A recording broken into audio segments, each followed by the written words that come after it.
Jesus was driving out a demon that was mute. When the demon left, the man who had been mute spoke, and the crowd was amazed. But some of them said, "By Beelzebub, the prince of demons, he is driving out demons." Others tested him by asking for a sign from heaven. Jesus knew their thoughts and said to them, "Any kingdom divided against itself will be ruined, and a house divided against itself will fall. If Satan is divided against himself, how can his kingdom stand? I say this because you claim that I drive out demons by Beelzebub. Now, if I drive out demons by Beelzebub, by whom do your followers drive them out? So then, they will be your judges. But if I drive out demons by the finger of God, then the kingdom of God has come upon you. When a strong man, fully armed, guards his own house, his possessions are safe. But when someone stronger attacks and overpowers him, he takes away the armor in which that man trusted and divides up his plunder. Whoever is not with me is against me, and whoever does not gather with me scatters."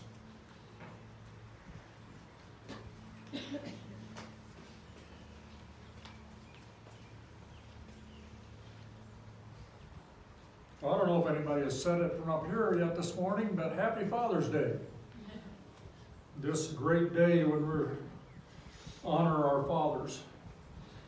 And this week I got to thinking about fathers and what makes a father and what is characteristics that all fathers have, and I pretty much came up with one characteristic that from my experience I have seen in all fathers.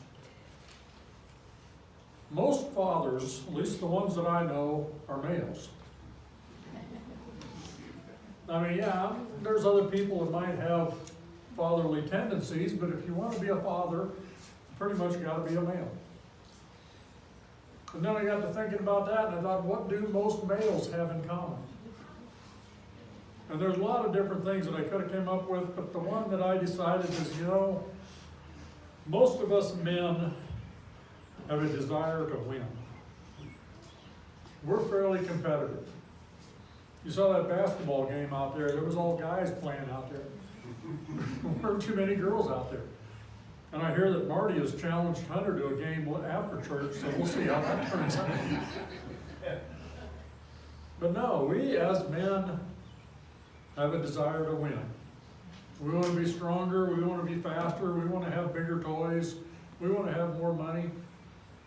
We have a desire to be competitive, to make it all a contest, to win. Then when I read this passage from Luke, I thought, Jesus isn't talking about winning, but he talks about losing. He talks about what you want to do, or what's going to happen if you want to lose. He tells us how to make sure that we lose. Notice what he says in verse 17. Any kingdom divided against itself will be ruined, and a house divided against itself will fall. Jesus said, you know what, if you're divided, if you're not united, if you're not all doing the same thing, you're going to lose. So how do we get to the point where we're divided, where we have these divisions, where we're not working together? What's some of the things that we do that causes us to be divided?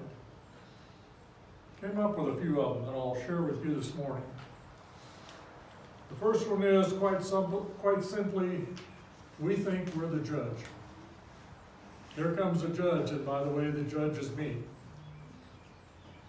We like to make decisions. We like to point out who's good, who's bad, who's doing what wrong, how somebody could do something better.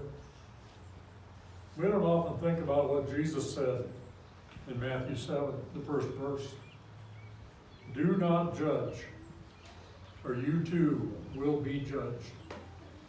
When we're judging each other, when we're pointing out each other's faults, when we're telling other people what they're doing wrong, we're not united. We're divided, and we're going to lose. Later on in verse 12, Jesus says, "So in everything, do to others what you would have them do to you."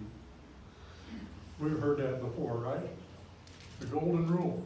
Do unto others as you would have them do to you. And this does not apply just to our actions. It also applies to our attitudes. What we think of others. How critical we are when we look at them. How we try to point out their bad points, their faults. All of this judging creates division. So if we want to win, instead of tearing down other people, we need to build them up. Stop judging them. Stop pointing out the bad points. Figure out what the good things are and build them up instead of tearing each other down. The next guaranteed way to lose is to play the blame game. This game has been around since the beginning of time. It started with Adam and Eve. When they first sinned, God came looking to them and said, "Hey, what happened here?" And Adam says, "It was that woman. She made me do this." So God goes and talks to Eve, and he says, "It's a snake's fault. The serpent tricked me." You know what? Yeah, they were right. They maybe could blame other people, but they still got punished. Ultimately, it was their choice. Ultimately, it was their decision.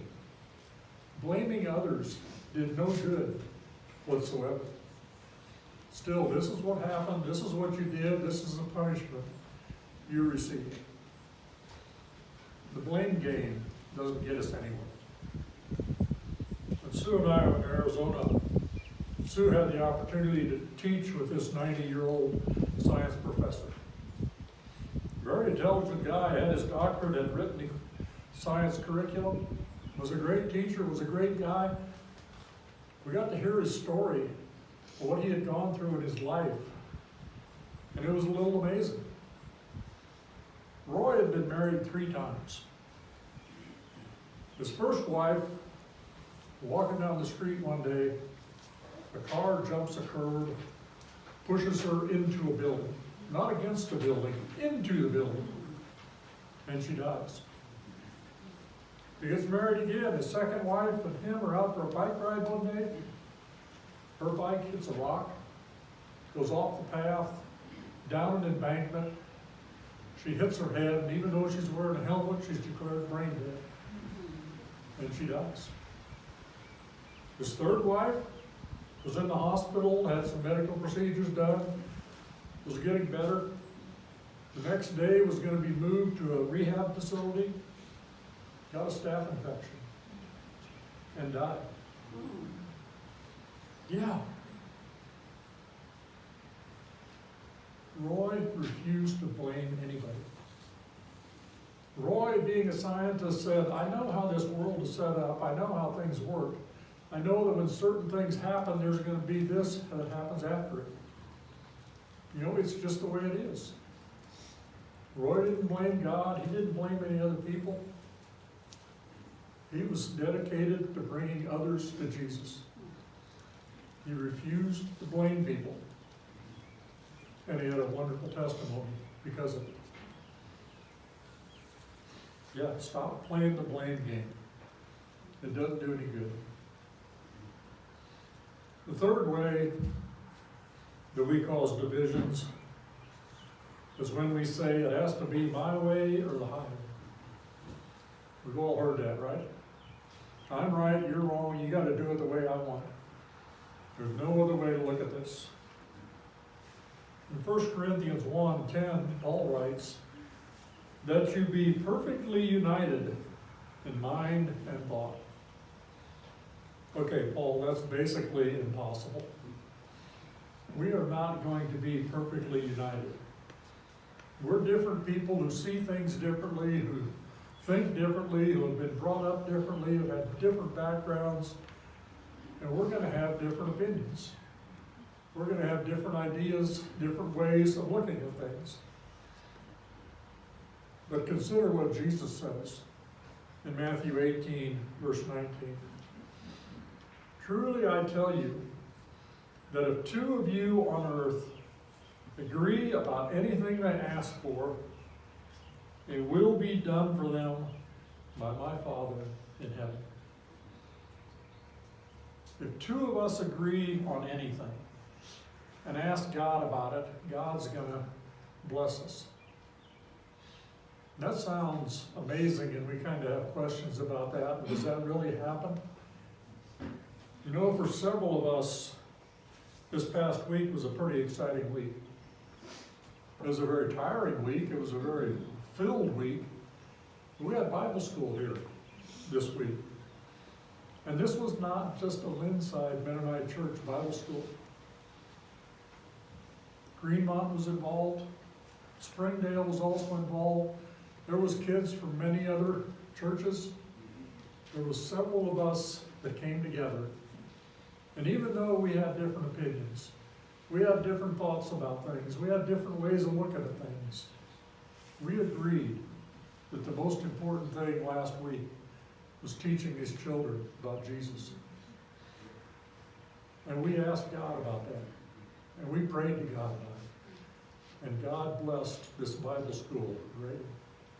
For those of you who were here and saw what was going on, you saw God working. Because two or more of us agreed on something. We saw what was important and we said, you know what, we'll set these other differences aside and we will do all we can to teach these children about the love of God. And God blessed us because of that. Because we were willing to work together, to compromise, to work with people who thought differently than what we did. This next one I almost didn't put in here because it's a personal struggle for me.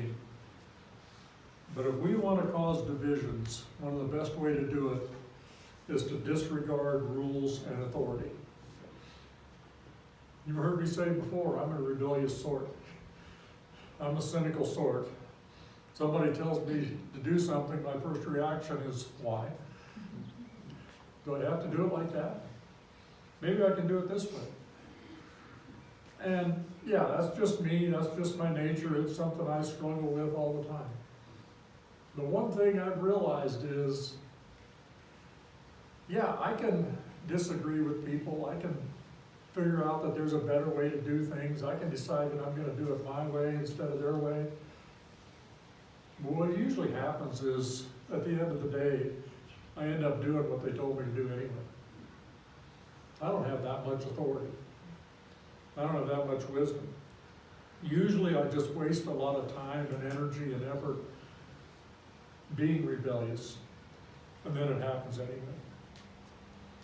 We all know what God thinks about rules. God gave us the 10 Commandments. He didn't give us the 10 suggestions. God filled the Old Testament with a lot of rules that had a lot of reasoning and logic behind them. And when we follow these rules and we do what God told us to do, it usually works a lot better. And we don't have divisions. And we get along. And we get a lot more accomplished. So yeah, I'm not saying you always got to blindly follow every rule that comes along. But a lot of times you're a lot better off if you do what those in authority tell you to do. Another way we cause divisions is to embrace negativity. We all know that in our world today, there is an abundance of negativity. People saying bad things about others. People reporting bad news. People tearing down others. We're not going to stop that. That's going to be out there. That's going to happen. But the question I have is, what do we do when somebody shares some negative stuff with us? Do we ignore it? Do we listen to it? Do we spread it on to somebody else? How do we respond when we hear negativity? The writer of Proverbs has an interesting comment in Proverbs 26, verse 20. Without wood, a fire goes out. Without a gossip, a quarrel dies down. We've all had enough experience with fires. We know that if you don't put more wood on the fire, eventually it's going to go out. When we hear this negativity, if we ignore it, if we don't spread it, if we don't carry it on to somebody else, eventually it'll die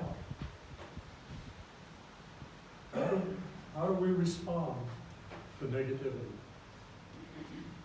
Do we stop it or do we spread it? When we spread it, we cause divisions and our house will fall. David has an interesting comment about negativity in Psalm 24. He begins by asking the question, who may ascend the mountain of the Lord? Who may stand in his holy place? In other words, who is able to go and talk to God? Who can be in God's presence? Who's qualified to be close to God? And he answers that question in the next verse. The one who has clean hands and a pure heart. So how do we get clean hands? Well, one way we do not get clean hands is by slinging mud at somebody else. You can't have clean hands if you're slinging mud. As has been said, the one who throws dirt loses ground. What do we do with negativity? Do we spread it on or do we stop it? If we want to be united, we don't get involved in that negativity. One final way to cause division is to be controlled by doubt. We know what James says about doubt in James 1:6. The one who doubts is like a wave of the sea, blown and tossed by the wind. Most of us have been to the ocean. We've seen waves. How much control does the water have over that wave? None. It's just being pushed around by something else because it doesn't know what it stands for. Do we believe in the power that we have? You know, we've heard that about the wave of the sea many times. But what I find really interesting is the very next verse from James. That person, the one who's controlled by doubt, the one who's being tossed around wherever the wind blows it, should not expect to receive anything from the Lord. Do we believe in the power of God? Or are we controlled by our doubts? You know, when we're being tossed around wherever somebody else thinks we ought to go, we're not being unified. We're causing divisions. Whose side are you on? Jesus lays it out in Luke 11:23. Whoever is not with me is against me. Are we on Jesus' side? Do we want to win? See, we know who wins. We know that Jesus has already won. When Jesus came out of that grave on that first Easter morning, he won. If we want to win, we better make sure that we're on Jesus' side. We better make sure that Jesus is the captain of our team. We better listen to Jesus, and we better obey Jesus. And there's a huge difference between listening and obeying. My daughter is here today and is a doctor. says she refuses to be my doctor because I don't listen to her. And that's not true. I do listen to what she says. I don't always do what she tells me to do. So there's a difference between listening and obeying. So I do listen. Obey, that's another matter. But yeah, we need to listen to Jesus and we need to obey it. We need to encourage others. Don't tear them down. Do what we can to build them up. And don't blame others. It might be their fault, but blaming them doesn't do any good. And put an end to negativity. Don't be spreading these vicious rumors, this gossip. Stop it. And believe in the power of God. The same God that raised Jesus from the grave is the God that's with us every day and can do amazing, incredible things for us. Know that and believe that. Be a part of God's kingdom, God's house, because his house will not fall. Be a part of God's kingdom and be a good teammate. Be unified. Stop these divisions that are all over within us. Work together towards a common goal and enjoy the rewards of winning. Please join me in prayer. Oh God, we do rejoice that you have invited us to be on your team. That you have opened up the way for us to become a member of your kingdom.